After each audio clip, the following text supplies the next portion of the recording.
This is Demon Marked, Book 1 of the Venandi Chronicles, an urban paranormal romance series. Written by Sara Snow. Narrated by Selena Salcido and Henry Shader for Hot Ghost Productions. Chapter 20. Georgia. It took a couple of days for the aches and pains in my body to subside. Though my muscles and bones had already repaired themselves, my nerves were still sending pain signals to my brain. True to his word, Kingston refused to allow me to train until I felt better. He would have had me wait another day or two, but Olympia stepped in and defied him. "This kind of training won't tax your body," she explained as she led me to the training room. "We're going to be working on your other superpower." "Telekinesis?" I asked. "That's the one." Olympia had set up 2 chairs in the middle of the training room. The chairs faced each other, as if they were waiting to be occupied by the host and guest of a late-night talk show. "I don't have telekinetic powers myself," Olympia said, "though I've made the earth move for more than one lucky male." She preened, running her hand over her mass of blonde curls. She motioned for me to sit in one of the 2 chairs, while she took the other. "What are you going to teach me then?" "How to channel your energy so that you can use your power whenever you want to. Right now, it's a survival mechanism. It's at its peak when you're mad, or scared shitless. What we need to do is teach you how to tune in to the power of the universe so that you can make things move regardless of the emotions you're experiencing." Olympia's new age lingo made me giggle. "Are we going to chant and light incense while we do this?" The witch scowled. "No, but I'm going to cast a silence spell on that mouth of yours if you don't shut it voluntarily. Now, close your eyes." I obeyed. "I want you to imagine that your mind is an ocean. It holds enormous depth and power. The waves can be violent and destroy entire islands, but they can also be extremely calm, like glass. Either way, there's an infinite source of energy in those waters. Do you get where I'm going with this?" No, not really." "That's okay. You will. Now, visualize your mind as the ocean when it's completely still. The water is almost perfectly smooth. There's not even a breath of air to rifle the surface. Your emotions are as calm as your mind right now. You aren't sad, angry, or scared.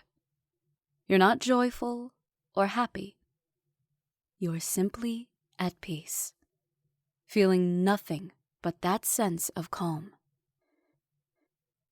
I kept my eyes closed and tried to sense the peace that Olympia was describing. It wasn't as easy as her hypnotic voice made it sound. Worries clouded the sky over the ocean. The small waves rocked the surface against my will. I dug my fingernails into my palms, and the pain made the waves grow higher. This exercise felt like meditation, and meditation always stressed me out. Whenever I tried to quiet my mind, it fought me like a feral cat trapped in a cage. "You're fighting this, Georgia. Try to relax. Let the waves die down. Let the water settle. You are calm. You have no worries. You are at peace. when the wind whips up, just let it go. For a moment, I actually understood what Olympia wanted me to feel. A sense of endless acceptance. I stopped fighting my mind and let my thoughts grow still. Good. From the place where you are now, I want you to make the water move.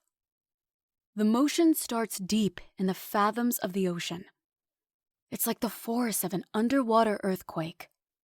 Powerful, but slow. It's not frantic, scared, or angry.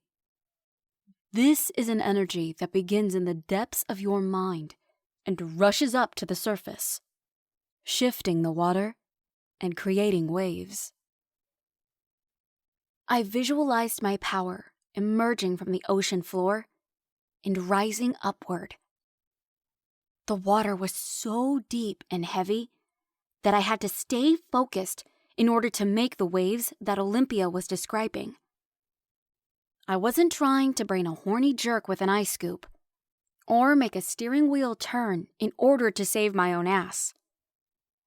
I was using my energy for its own sake, from a space of quiet.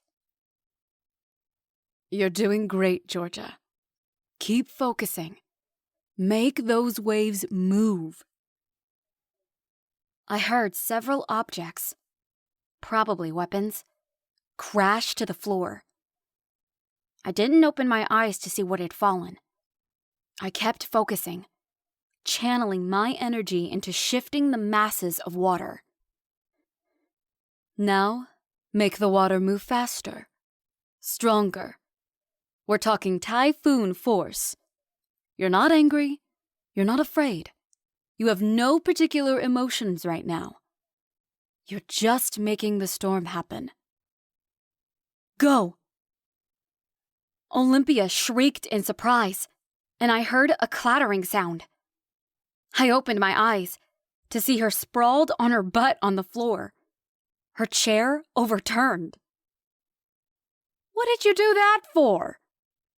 Olympia said. She stood up, wincing and rubbing her hip. I didn't tell you to throw me across the room. I told you to cause a storm. A storm in the ocean, Georgia. I thought that's what I did, I said innocently. Bravo! Carter applauded from the door. That was fabulous, Georgia. Can you do it again? No, she cannot, Olympia snapped. Not unless you want to volunteer. Maybe she'll throw you into the wall. Carter laughed. No thanks. I fully appreciate George's power, now that I've seen her toss you on your bottom. I had to admit, I was impressed with the technique Olympia had taught me.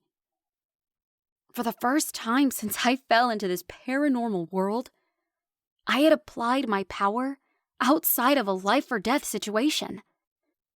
And it had worked.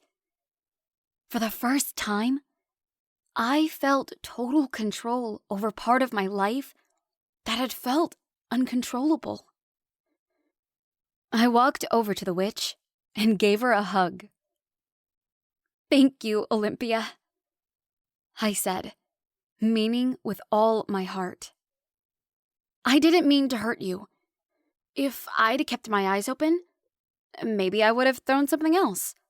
Like one of those big bouncy exercise balls. I thought Olympia's ass was a big bouncy exercise ball. Carter smirked. Then he wisely ducked out of the room before the witch could target him with her wrath. Carter caught me by the wrist as I walked down the hallway. With the training session over, I was planning on heading back to my apartment. I needed to check up on my school assignments, and I needed to call my boss to tell her that I planned to be back at the call center bright and early tomorrow morning. That was quite impressive, he said softly. You're coming into your power now. Carter stood close to me in the corridor.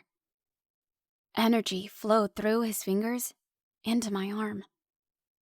His hand was cool, his hold firm. Yeah, it's about time. I tried to keep my tone light, but it was hard not to respond to the intensity in his eyes or the insistence of his grip. It won't be long before we can go out hunting again. This time, I promise not to leave your side. Not for a second. My cheeks flushed, and I broke our gaze. Yeah, because you kind of fucked up the first date, I said. I hope you'll stay for dinner with us tonight. Kingston is making prime rib. He cooks it very rare for me, almost pulsing on the plate. That should keep my hunger at bay. He winked at me. I pulled my arm gently out of his grasp. Actually, I'm leaving as soon as I get my things together. I have to go back to the apartment. And I have to go back to work. Georgia, you really should decide if that life is what you want. That miserable little place can't be comfortable, and that job is way below your capabilities. Even if you didn't have extraordinary gifts, you're far better than that. Carter's dig at my lifestyle, spoken in such a patronizing tone, annoyed the hell out of me. I lifted my chin and glared at him. Yeah, it's a shitty apartment, and I hate the job. And maybe it's not the life I always dreamed of, but it's a life I made based on things I chose for myself. What's wrong with that? Nothing. I'm just not convinced that the things you wanted for yourself a year or two ago are the same things that you want now. Think about it. I already have. I'm leaving now. Give me a call when you can talk to me like an adult.